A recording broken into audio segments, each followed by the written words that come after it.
உலகத்தை காண கதைகளின் உலகம் சேனலுடன் இணைந்திருங்கள். இன்னைக்கு நம்ம பார்க்க போற கதையோட பேரு விலங்குகளால் ஒதுக்கி வைக்கப்பட்ட யானை. வாங்க கதைக்குள்ள போகலாம். ஒரு காட்டுல யானை ஒண்ணு பக்கத்து காட்டுல இருந்து புதுசா வாழ்றதுக்காக வந்துச்சு. அதுக்கு எந்த ஒரு நண்பர்களும் இல்லாம தனியா சுத்திட்டு இருந்துச்சு. அது தனக்குன்னு நண்பர்களை தேடி அந்த காட்டுக்குள்ள போச்சு. அப்ப ஒரு குரங்க பார்த்துச்சு. குரங்கு நண்பா, என்ன உன்னை நண்பனா சேர்த்துக்கிறியா அப்படின்னு கேட்டுச்சு. உடனே குரங்கு சொல்லுச்சு, இல்ல நீ ரொம்ப பெருசா இருக்க, உன்னால என்ன மாதிரி தாவி மரத்துக்கு மரம் வர முடியாது, நான் உன்னை எப்படி நண்பனா ஏத்துக்கிற முடியும் அப்படின்னு சொல்லி நீ வேற நண்பனை பார்த்துக்க அப்படின்னு அனுப்பி விட்டுச்சு. யானை ரொம்பவும் வருத்தத்தோட குரங்கு தன்னை நண்பனா சேர்த்துக்கிறலையேன்னு வருத்தப்பட்டு அங்கிருந்து கிளம்புச்சு. போற வழியிலேயே ஒரு முயல் குட்டிய பார்த்துச்சு. முயல் நண்பா, என்ன உன்னோட நண்பனா சேர்த்துக்கிறியா, நம்ம இந்த காடு முழுவதையும் சுத்தி பார்ப்போம் அப்படின்னு கேட்டுச்சு. அதுக்கு முயல் சொல்லிச்சு, இல்ல நீ உருவத்துல என்னை விட பெருசா இருக்க, என்ன மாதிரி வேகமா உன்னால ஓட முடியாது, உன்னை நான் கூட்டிட்டு போய் எப்படி இந்த காடு முழுவதையும் சுத்துறது, நீ வேற நண்பனை பார்த்துக்க அப்படின்னு ஒதுக்கி வந்துச்சு. இது ரொம்பவும் வருத்தத்தோட குரங்கும் முயலும் அதை நிராகரிச்சதை நினைச்சுக்கிட்டே நடந்து போச்சு. போற வழியில அது ஒரு தவளைய பார்த்துச்சு.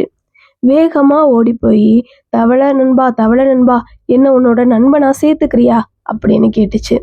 உடனே தவளை பார்த்துச்சு, நான் உன்னோட கால் விரல் சைஸு கூட இல்லையே, நான் எப்படி உன்னை நண்பனா சேர்த்துக்கிறது, நான் தண்ணிக்குள்ளேயும் இருப்பேன் நிலத்திலையும் இருப்பேன், நீ என்னோட தண்ணிக்குள்ள இருக்க முடியாது, நீ உருவத்துல ரொம்பவும் பெருசா இருக்க, நீ வேற நண்பனை தேடிக்க அப்படின்னு சொல்லிச்சு. மறுபடியும் வருத்தத்தோட இந்த யானை கடந்து போச்சு. இப்படி ஒவ்வொரு நபர்கிட்டையா கேட்டுட்டே வந்துச்சு.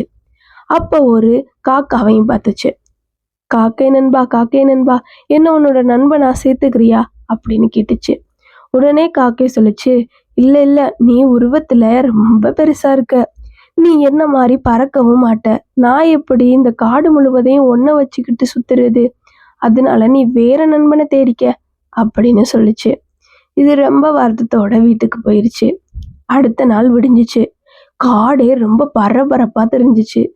எல்லா விலங்குகளும் பயத்தோட ஓடிட்டு இருந்தாங்க. என்ன நடக்குதுன்னு இந்த யானைக்கு புரியவே இல்லை. இந்த யானை அங்கெங்கேயும் பார்த்துச்சு. அப்ப ஒரு கரடி ஓடி வந்துட்டு இருந்துச்சு. கரடி நண்பா, ஏன் எங்க ஓடுற அப்படின்னு கேட்டுச்சு. என்ன நடந்துச்சு, ஏன் எல்லாரும் பயத்துல ஓடிட்டு இருக்கீங்க அப்படின்னு கேட்டுச்சு. உடனே இந்த கரடி சொல்லிச்சு, நம்ம காட்டுக்குள்ள புதுசா ஒரு புலி ஒண்ணு வந்திருக்கு, அது எல்லா விலங்குகளையும் வேட்டையாடி சாப்பிட்டுட்டு இருக்கு, இது ரொம்ப நாளா நடந்துட்டு இருக்கு, இன்னைக்கு அந்த புலி வேட்டையாட வந்திருக்கு, அதனாலதான் எல்லாரும் உயிருக்கு பயந்து ஓடிட்டு இருக்காங்க அப்படின்னு சொல்லிச்சு கரடி. உடனே இந்த யானை அந்த புலிய பார்க்க போச்சு. அந்த புலியோட சண்டையும் போட்டுச்சு. சண்டை போட்டதுல புலி யானைய பார்த்து பயந்து அந்த காட்டை விட்டே ஓடி போயிருச்சு. இத பார்த்த எல்லா விலங்குகளுக்கும் சந்தோஷம். இத்தனை நாளா ஒரு புலினால நம்ம அவதிப்பட்டுட்டு இருந்தோமே, இப்ப இந்த யானைக்குட்டி வந்து நம்மளை காப்பாத்திருச்சுன்னு எல்லாரும் யானைக்கு நன்றி சொன்னாங்க. அதுல இருந்து அந்த யானைக்கு எல்லாருமே ஃப்ரெண்ட்ஸ் ஆனாங்க. எல்லார் கூடயும் இந்த யானையும் பழகுச்சு. எல்லா விலங்குகளும் அதோட உருவத்தை நினைக்காம எல்லாரும் அன்போட பழக ஆரம்பிச்சாங்க.